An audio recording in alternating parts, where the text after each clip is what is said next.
Hai Sobat Belajar semuanya, Assalamualaikum warahmatullahi wabarakatuh. Jumpa lagi dengan Kak Ridwan pada kesempatan kali ini nih.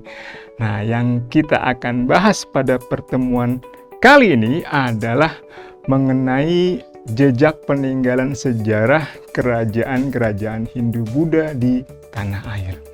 Seperti yang Sobat Belajar tahu ya, bahwa kerajaan Hindu-Buddha banyak sekali meninggalkan warisan sejarah yang bahkan sampai dengan hari ini masih bisa kita rasakan jejak dan manfaatnya bagi masyarakat Indonesia. Nah, kira-kira apa aja ya? Nah, sengaja pada kesempatan kali ini kakak menampilkan tema yang hubungannya dengan masalah warisan sejarah kerajaan Hindu-Buddha dari 3 aspek nih Sobat Belajar. Dari bidang ekonomi ya, kakak wakilkan dengan judul pedagang. Sementara dalam bidang politik kekuasaan, yaitu oleh para raja-raja dan bangsawan, kita wakilkan dengan istilah penguasa nih Sobat Belajar. Sementara dalam bidang budaya diwakilkan oleh profesi yang menghasilkan karya sastra yang sangat membanggakan bagi kita semua, yaitu para pujangga di tanah air. Nah, dari 3 aspek tersebut muncullah tema pedagang, penguasa, dan pujangga yang tentunya langsung dalam benak Sobat Belajar semua terbayang ya, betapa yang namanya masa Hindu-Buddha di Indonesia banyak memiliki pengaruh aspek dalam kehidupan masyarakat Indonesia. Bagaimana ya kira-kira bahasan lengkapnya? Yuk kita mulai ya Sobat Belajar. Peninggalan sejarah kerajaan Hindu-Buddha, pedagang, penguasa, dan pujangga. Nah, siapa sih di antara kamu semua yang tidak kenal dengan bangunan yang sangat ikonik ini ya? Nah, sudah kakak wakilkan nih 2 candi. Wah, sepertinya sih kamu semua udah nggak asing lagi ya dengan yang namanya arsitektur bangunan. Yang pertama, candinya kira-kira apa Sobat Belajar? Betul banget, Candi Borobudur. Selebihnya ada bangunan yang sangat monumental, yaitu Candi Prambanan. 2 bangunan yang sangat ikonik ini menunjukkan bahwa warisan arsitektur dari zaman keemasan Hindu-Buddha begitu sangat monumental dan bahkan membanggakan kita ya sebagai bangsa Indonesia yang sudah memiliki peradaban sangat tinggi di abad-abad sekitar abad 7, abad 8 Masehi ini Sobat Belajar.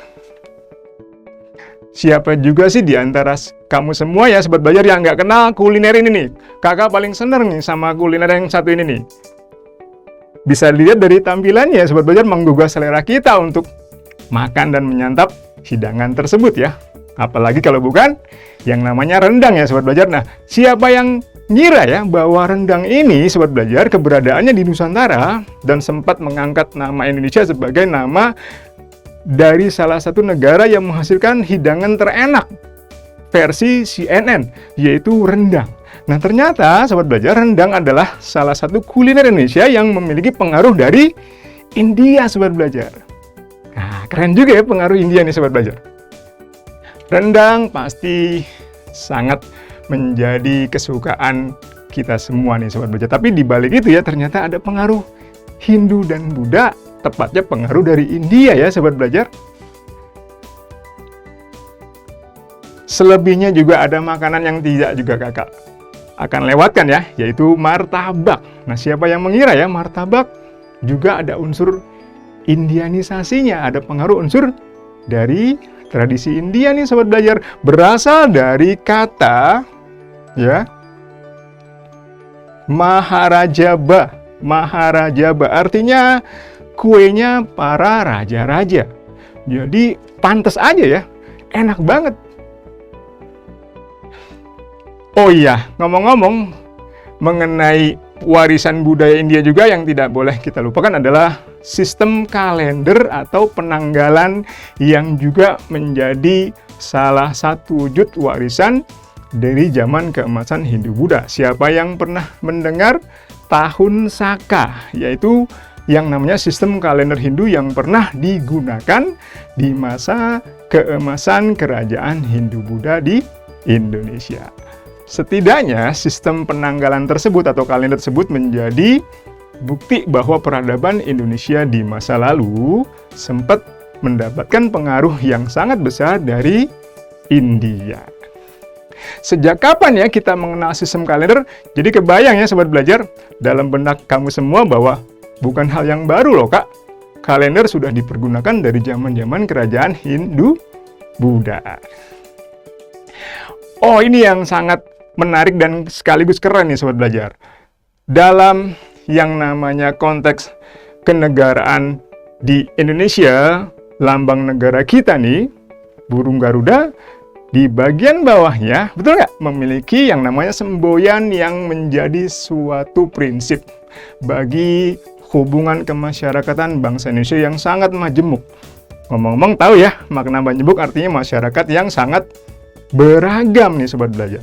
Dengan semboyan Bhinneka Tunggal Ika ya, berbeda-beda tetap satu jua. Ini menunjukkan adanya semangat dari bangsa kita dari zaman-zaman dulu ya, dari zaman kerajaan Hindu Buddha untuk lebih menjunjung tinggi nilai persatuan dan kesatuan di atas segala perbedaan yang ada. Dan siapa yang mengira itu muncul konsepnya justru di zaman Hindu Buddha ya sobat belajar. Ayo di antara kamu siapa yang masih ingat semboyan tersebut diambil dari kitab apa, dikarang oleh empu dan sastrawan yang namanya siapa ya? Nanti kita kembangkan ya sobat belajar. Sejarah semboyan Bhinneka Tunggal Ika juga tidak bisa dilepaskan dari yang namanya sejarah peninggalan Hindu Buddha di Indonesia. Demikian juga dengan yang namanya uang. Tentunya pernah melihat ya wujud mata uang bangsa Indonesia di masa lalu. Kebanyakan memang berbentuk koin ya sobat belajar. Nah, koin ini yang keren adalah sebagai tonggak dimulainya penggunaan sistem ekonomi uang. Mulai digunakannya uang sebagai alat tukar dan alat pembayaran dalam transaksi perdagangan. Yang sebelumnya adalah masih menggunakan sistem barter. Nah, yang monumental adalah ini wujud pengaruh sejarah Hindu Buddha dalam bentuk peninggalan dalam aspek ekonomi ya sobat belajar. Sejak kapan ya mata uang mulai digunakan di Indonesia? Inti dari yang kita akan bahas nih sobat belajar, kira-kira akan yang namanya membahas tentang apa-apa saja yang menjadi bukti peninggalan sejarah ya dari zaman keemasan kerajaan Hindu Buddha di tanah air. Untuk lebih lengkapnya, tahan dulu ya. Pokoknya kalian tetap rajin belajar, giat berlatih, apalagi sekarang belajar itu mudah. Ayo belajar! Jangan lupa belajar, karena sekarang belajar itu mudah. Ayo belajar! Oke sobat belajar semuanya, masih semangat ya dalam bahasan kita mengenai warisan peninggalan sejarah dari zaman kerajaan Hindu Buddha. Nah, berbicara mengenai kerajaan Hindu Buddha, aspek-aspek yang bisa mendapatkan yang namanya perhatian kita dalam arti ingin menelusuri ya jejak peninggalan sejarah dari zaman keemasan Hindu Buddha dari berbagai aspek nih sobat belajar. Nah, kalau kita buka dengan yang namanya penelusuran secara umum dulu ya sobat belajar dari aspek-aspek kehidupan yang mendapatkan pengaruh dari zaman keemasan kerajaan Hindu Buddha. Kita mulai yuk dari aspek ekonomi dulu. Aspek ekonomi tentunya tidak bisa dipungkiri banyak sekali mendapatkan pengaruh dari perkembangan kerajaan Hindu Buddha ya. Biar lebih jauh lagi nanti kita bahas apa aja ya kira-kira pengaruh dalam bidang ekonominya. Pasti seru nih sobat belajar. Selebihnya ada aspek politik. Wah, kalau ini mah sobat belajar sudah tahu ya, aspek politik yang merupakan aspek paling penting dalam perkembangan yang namanya sistem pemerintahan di Indonesia, yaitu ketika ada gejala-gejala yang sebelumnya nih belum pernah ada, ditandai oleh beberapa kondisi. Nih kakak kasih clue ya, salah satunya adalah munculnya suatu bentuk pemerintahan yang lebih modern dibanding dengan sistem pemerintahan di zaman praaksara. Apa itu? Sobat belajar pasti tahu ya, yaitu sistem pemerintahan berbentuk kerajaan. Nanti kita bahas. Selebihnya sobat belajar ada yang namanya pengaruh dalam bidang sosial.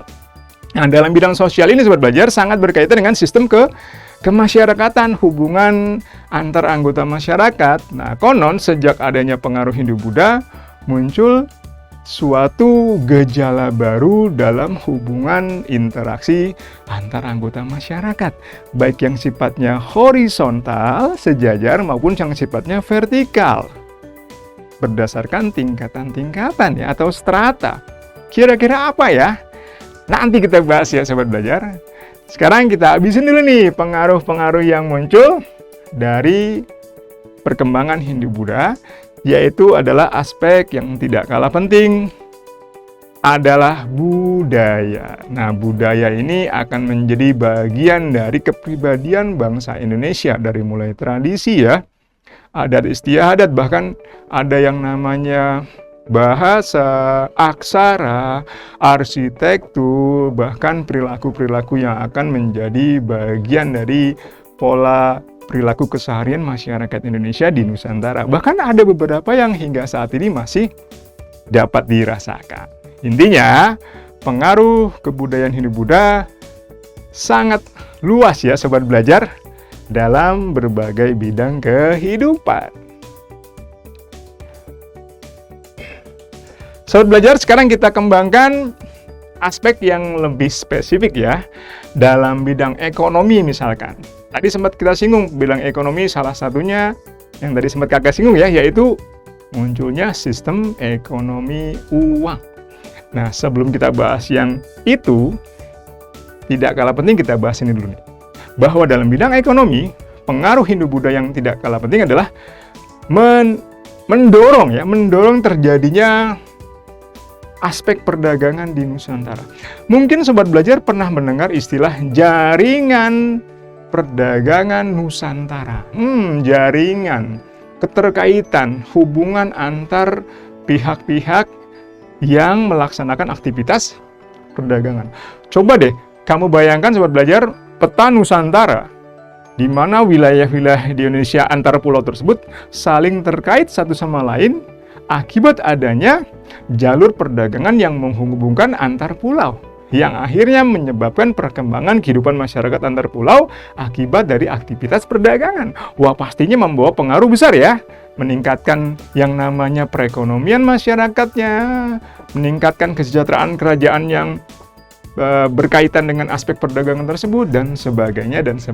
Dan pasti hubungan antar negara, antar kerajaan semakin dinamis juga ya Sobat Belajar. Intinya dalam bidang perdagangan, selain itu juga ada sistem ekonomi yang dikembangkan baru di tanah air, yaitu sistem ekonomi uang. Nah, biar lebih fokus lagi, kita gali ya Sobat Belajar, bahwa dalam bidang perdagangan yang baru kita singgung ya, adanya kondisi berkembangnya jaringan perdagangan di Nusantara dan munculnya tempat-tempat yang menjadi pusat aktivitas dagang di wilayah, biasanya di wilayah pesisir ya Sobat Belajar.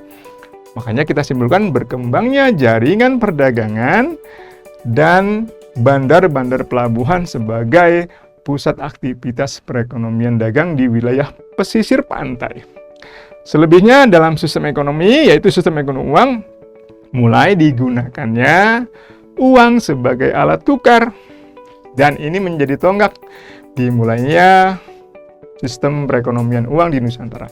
Nah, biar lebih kelihatan nih Sobat Belajar, sengaja sudah kakak tampilkan ya sebuah gambaran peta Nusantara yang satu dengan lainnya, wilayah-wilayah yang ada di wilayah Nusantara tersebut antar pulau terhubung, saling terkait akibat adanya hubungan jaringan perdagangan antar pulau di Nusantara di zaman Hindu-Buddha.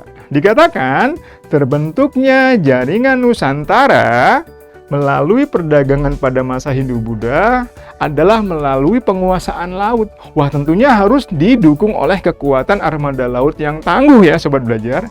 Siapa sih yang nggak tahu kerajaan Sriwijaya yang menjadi kerajaan Buddha terbesar di Asia Tenggara dan memiliki armada laut yang tangguh sehingga bisa mengawal, menjaga kedaulatan wilayah Sriwijaya dan juga mengamankan jalur pelayaran dagang di sekitar wilayah jalur jaringan perdagangan Nusantara tersebut.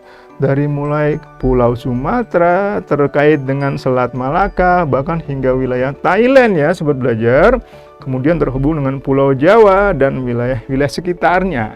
Ini menjadi bukti di zaman Hindu-Buddha, minimal ya di zaman ketika Kerajaan Sriwijaya berkembang, sistem jaringan perdagangan Nusantara sudah begitu dinamis. Apalagi nanti ketika zaman kerajaan Hindu terbesar di Nusantara. Siapa lagi kalau bukan kerajaannya Majapahit akan kembali membawa kebesaran yang namanya perdagangan di Nusantara dengan pembangunan yang namanya bandar-bandar pelabuhan di wilayah Pulau Jawa, khususnya di wilayah Jawa Timur hingga Jawa Tengah, bahkan bisa menguasai jalur perdagangan hingga ke Selat Malaka ya Sobat Belajar. Tuh. Apalagi ya Sobat Belajar yang bisa kita kembangkan, yaitu sistem ekonomi uang tadi ya. Ada gambar mata uang dari kerajaan Majapahit yang merupakan wujud digunakannya sistem ekonomi uang dalam masyarakat, khususnya dalam aktivitas perekonomian dagang. Ekonomi uang adalah kondisi ekonomi di mana masyarakatnya telah menggunakan uang sebagai alat pembayaran, alat tukar dalam kegiatan aktivitas berdagang ya. Nah, intinya ini menjadi salah satu peninggalan sejarah penting khususnya dalam bidang ekonomi dari zaman kerajaan Hindu-Buddha. Dalam bidang politik ya Sobat Belajar, kakak sekarang ke sini. Dalam bidang politik tentunya seperti kamu tahu ya Sobat Belajar bahwa pengaruh yang sangat terasa secara politik khususnya dalam bidang pemerintahan adalah munculnya kerajaan Hindu-Buddha di Nusantara. Sosok atau figur seperti yang bisa kamu lihat ya, di sini ada sosok Hayam Wuruk sebagai perwakilan ya, bahwa mulai muncul adanya jabatan raja yang memimpin sebuah kemaharajaan, yaitu sebuah kerajaan yang besar, kerajaan yang luas, dan memiliki kekuatan ekonomi, militer, bahkan bidang-bidang yang sangat unggul. Dan ini menjadi pertanda bahwa dalam bidang politik, kerajaan menjadi bukti, bahkan tonggak, atau puncak tepatnya, perkembangan Hindu-Buddha di tanah air. Ditambah ada pengaruh munculnya kultus, atau anggapan yang memberikan kedudukan tinggi kepada raja tersebut dalam konsep yang namanya Dewa Raja. Konsep Dewa Raja menempatkan kedudukan raja sebagai yang namanya titisan dewa agama Hindu khususnya di muka bumi. Oleh karena itulah kedudukan raja menjadi sangat sakral, dan di sisi lain ini menjadi keuntungan bagi sang raja agar memperoleh legitimasi ya, dapat dukungan dari rakyat di kerajaan tersebut. Kerajaan, raja sebagai pemimpin nih Sobat Belajar, dan juga di sisi lain setelah adanya kerajaan tersebut terbentuklah sistem pemerintahan dinasti berdasarkan turun-temurun ya Sobat Belajar. Konsep Dewa Raja sendiri mengacu kepada raja sebagai titisan dewa yang tujuannya agar dapat legitimasi dan pengakuan dan dianggap sakral oleh rakyat di kerajaan tersebut. Nah, salah satu wujud Dewa Raja nih ada loh arca atau patung ya yang menunjukkan pengkultusan. Wujud seorang raja disimbolisasikan sebagai wujud dewa agama Hindu, khususnya di sini Dewa Wisnu dan Dewa Siwa yang menyatu dikatakan sebagai wujud dari raja pertama dari kerajaan Majapahit. Siapa yang tahu? Gelarnya adalah Kertarajasa, yaitu Raden Wijaya, pendiri kerajaan Majapahit. Nah, ini bisa disimpulkan ya Sobat Belajar bahwa kedudukan raja di masa itu sangat diagungkan, dianggap sakral karena merupakan titisan dari dewa agama Hindu khususnya. Dalam bidang sosial ya Sobat Belajar, dalam bidang sosial munculnya sistem kasta. Wah, ini dia gambarnya, maaf kakak kesini ya. Sistem kasta yang berlaku menempatkan masyarakat pada golongan lapisan-lapisan tertentu nih Sobat Belajar. Ada lapisan tertinggi ya, Brahmana, Kemudian ada lapisan kedua, kesatria. Lapisan berikutnya ada waisya, pedagang. Ada lapisan sudra, bahkan ada lapisan paria yang terendah. Nah, ini menjadi hal yang baru, fenomena munculnya perubahan dalam bidang sosial masyarakat digolongkan secara hierarkis dalam strata tertentu yang disebut kasta, yang biasanya bersifat sangat tertutup ya, sobat belajar. Apalagi pengaruhnya dalam bidang sosial ya, sobat belajar, yaitu munculnya gejala feodalisme, yaitu perkembangan yang namanya kedudukan raja yang semakin dapat pengakuan.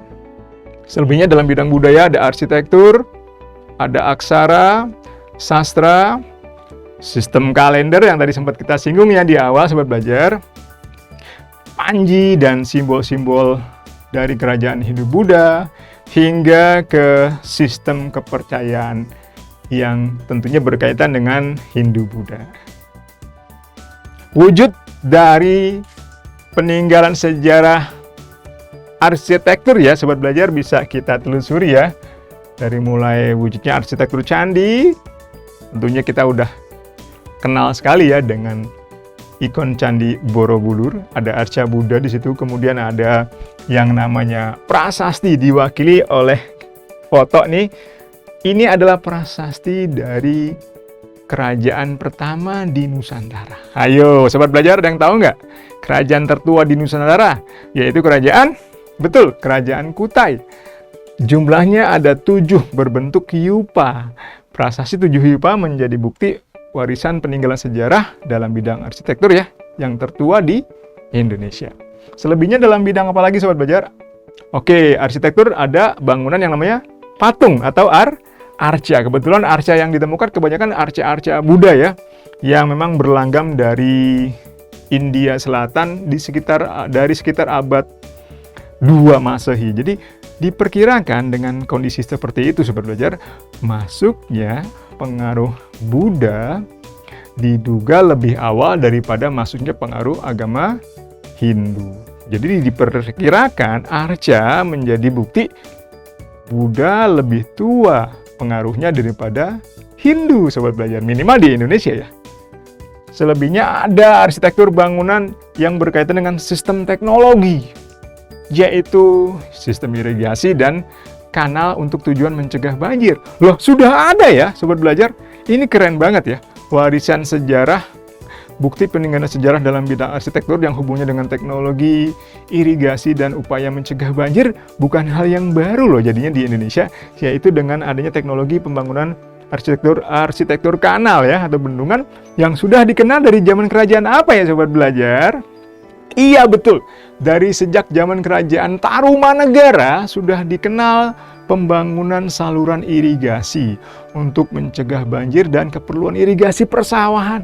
Jadi ini sangat membanggakan loh, sobat belajar, bahwa bangunan berbentuk bendungan atau kanal sudah dikenal sejak abad 5 Masehi di tanah air. Keren kan, sobat belajar? Oke, dalam bidang aksara dan sastra ada warisan berupa kitab-kitab karya sastra yang sangat terkenal ya, yang merupakan hasil dari akulturasi dari bentuk Arjuna Wiwaha sendiri. Kemudian ada Sutasoma, karangan Empu Tantular, yang salah satu isinya berisi tentang yang namanya semboyan Bhinneka Tunggal Ika ya, sobat belajar. Selebihnya ada kitab Negara Kertagama, kitab Pararaton, kitab-kitab lainnya yang menjadi bukti kebesaran perkembangan kesusastraan di tanah air di masa Hindu-Buddha. Sistem kalender yang tadi sempat kita singgung ya, sobat belajar, menjadi bukti juga yang namanya peninggalan sejarah dalam bidang budaya. Dan terakhir, panji dan simbol-simbol dari zaman Hindu-Buddha yang sampai saat ini menjadi bagian yang tidak terpisahkan dari negara kita, yaitu apalagi kalau bukan Panji Majapahit atau Dwaja ya, atau disebut Pataka dari kerajaan Majapahit yang kelak dijadikan dasar bagi bendera nasional negara Indonesia, merah putih. I love merah putih. Dwaja dan Pataka bukti warisan pengaruh Hindu-Buddha dalam bidang budaya, khususnya berkaitan dengan simbol-simbol dan panji atau bendera. Dan terakhir, pengaruh dalam bidang budaya itu masuknya pengaruh agama Hindu maupun agama Buddha. Oke Sobat Belajar, gimana? Semoga dengan bahasan kita di sekitar peninggalan sejarah dari perkembangan zaman kerajaan Hindu Buddha menambah wawasan kamu semua dan meningkatkan yang namanya semangat kamu untuk menggali lagi ya warisan peninggalan sejarah dari zaman Hindu Buddha. Sekarang kita bahas latihan soal nih Sobat Belajar. Soal yang pertama yuk kita bahas nih Sobat Belajar. Kakak bacakan dulu ya. Tugu, batu, tempat mengikat binatang untuk korban persembahan para dewa-dewa. Memuat informasi mengenai kerajaan Kutai. Wah, ini berkaitan dengan peninggalan sejarah kerajaan Kutai ya. Yang sempat kita singgung tadi di awal Sobat Belajar, yaitu terdapatnya prasasti yang jumlahnya 7 yang ditemukan di lembah Sungai Mahakam yang berbentuk apalagi kalau bukan? Iya, benar sekali. Yupa, masih ingat ya Yupa? Kalau Sobat Belajar masih ingat nih, Yupa bukan sembarang prasasti, betul nggak? Yupa adalah, bener, prasasti yang berisi tentang keterangan upacara kurban hewan dari golongan raja kepada Brahmana ya, yang tujuannya ingin memberikan apresiasi penghargaan terhadap peran para raja dan menunjukkan bahwa kerajaan tersebut pasti kerajaan yang sudah makmur ya, sudah bisa mampu memberikan pengorbanan hewan sebanyak puluhan ribu ekor. Baiklah Sobat Belajar semuanya, semoga kalian tetap semangat. Jangan lupa terus giat belajar dan berlatih dalam mencapai sukses buat kalian di masa depan. Karena sekarang belajar itu mudah, ayo belajar. Jangan lupa belajar, karena sekarang belajar itu mudah. Ayo belajar!